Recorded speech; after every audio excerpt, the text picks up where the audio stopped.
The bone-chilling wind howled through the cracks of the old house, echoing the wild chaos raging inside me. I, Ethan Ryan, stood amidst scattered belongings, crushed, devastated, yet also consumed by a freezing flame of determination. She was gone. Lisa. My wife. My other half. And she didn't leave alone.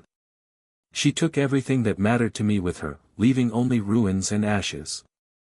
And with the ashes, a thirst for revenge, wild and unquenchable. The years spent together now seemed like a ghostly mirage. The wedding, the birth of our daughter, the building of our home, all transformed into mere stage sets, concealing rot, lies, and betrayal beneath. And all this for another man. For his money, his power, his promises. I swore to myself that I would have my revenge. Not for myself. For my daughter. For justice. And to erase her name from my memory forever. We met in college. Lisa was an art student, bright, creative, and incredibly attractive. I was studying business, but seeing her, I knew I had found something more than just physical appeal. She was bursting with life, she knew how to enjoy the little things, she was sincere and honest. Or, at least, that's what it seemed to me. We got married right after graduating college. The wedding was modest, but heartfelt. We were young, in love, and full of hope. I believed that we would build a happy family. Soon, Emma was born, our little princess. Lisa became a caring mother, and I became a loving father. We moved into a small house in the suburbs, I got a good position in a large corporation, and life seemed perfect. But over time, I began to notice changes in Lisa. She became more withdrawn, irritable. She began to pay more attention to her appearance, buying expensive clothes, visiting beauty salons. I chalked it up to stress, to fatigue.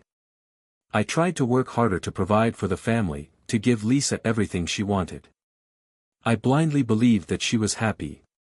I didn't notice the red flags that were waving right in front of my nose, like beacons in a storm. I was too busy with my work, my problems, my blind faith in love. The first doubts crept into my soul when I saw Lisa in an expensive restaurant with an unfamiliar man. They were laughing, holding hands, looking very happy. I, blinded by jealousy, went up to them. Lisa, instantly changing her expression, introduced him as her business partner. I believed her. I wanted to believe her. But then the suspicions began to haunt me. I found strange messages on her phone, noticed traces of lipstick on her clothes, smelled the scent of other men's cologne. I asked questions, but Lisa always found excuses. She said I was too jealous, that I didn't love her, that I was ruining her life. She lied with such conviction that I began to doubt myself, my memory, my feelings. I hired a private investigator. It was the hardest decision of my life. I was afraid to learn the truth, but I couldn't live in ignorance any longer. The results of the investigation exceeded my worst expectations. Lisa was cheating on me. With a powerful businessman, the head of a major corporation, my boss, Mark Evans. They had been meeting for over a year. Lisa was lying to me, my family, my friends. She was using me to gain access to my money, to my job, to my life. I was devastated. I felt betrayed, deceived, humiliated. I lost everything, my wife, my faith in love, my faith in people. I filed for divorce. Lisa didn't resist. She admitted her guilt, but expressed no remorse. She just wanted to be free, to live the life she had always dreamed of. The court ruled that I had to pay Lisa a large sum of money.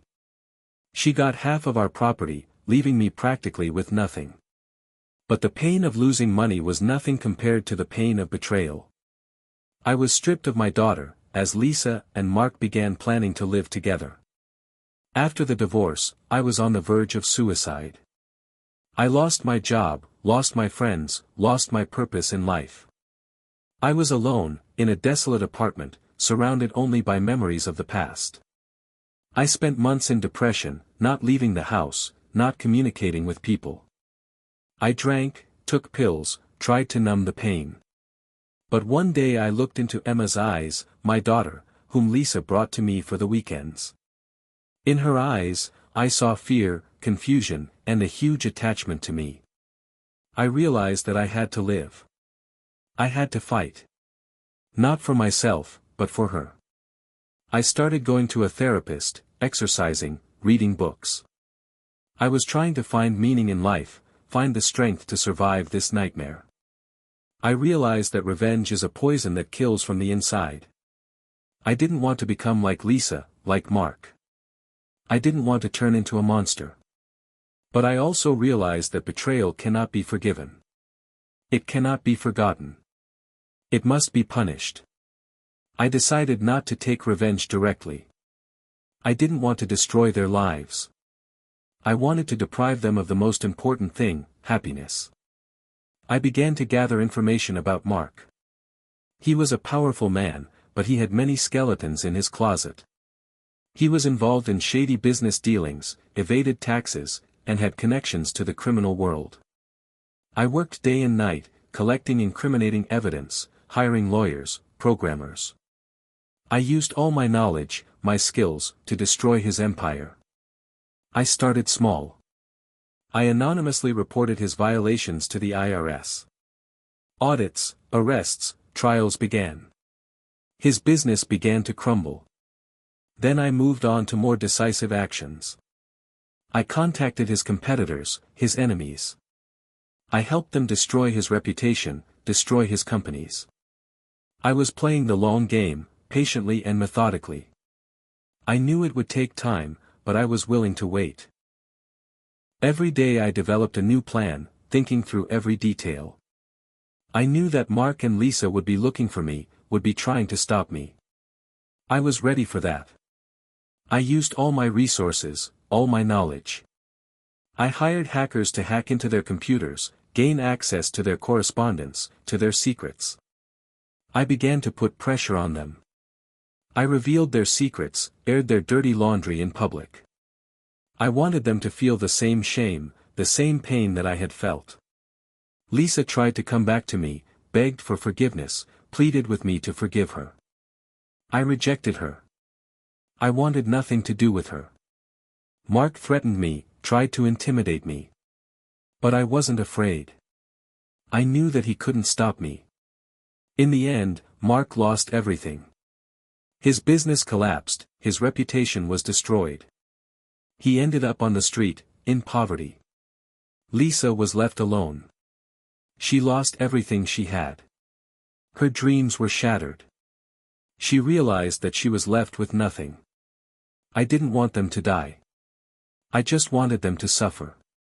To feel the same pain that I had felt. After I destroyed their lives, I felt relief. I was freed from anger, from hatred, from the thirst for revenge. I realized that revenge is not the answer. It doesn't bring happiness. It only exacerbates the pain. I dedicated myself to my daughter. I became a caring father, giving her all my love, all my time. I wanted to compensate her for everything she had lost. I started building my life again. I found a new job, relationships with friends. I became happy. I haven't forgotten what happened. I will always remember Lisa and Mark's betrayal. But I will no longer let the past control my life. I forgave them. Not because they deserved it. But because I had to free myself from the burden of the past. I'm sitting on the porch of my new house, surrounded by my daughter and her dog. The sun is setting over the horizon, painting the sky in warm tones. I'm happy. I was able to build a new life. I found true love, true friendship, true purpose in life. Sometimes I think about Lisa. I know that she is now alone, unhappy. But I don't pity her. She chose her own destiny. I don't know what will happen next. But I'm sure that I can handle anything. I will live for my daughter. I will fight for my happiness. And I will never allow the past to destroy my life. Ethan's story is a story of betrayal, of pain, of revenge, and of forgiveness. It's a story about how lies and infidelity can ruin a person's life, but also about how you can find the strength within yourself to survive the difficulties and start all over again. It's a story about how revenge doesn't bring happiness, but forgiveness is the only path to liberation. It's a story about how after the darkest night, there is always a dawn.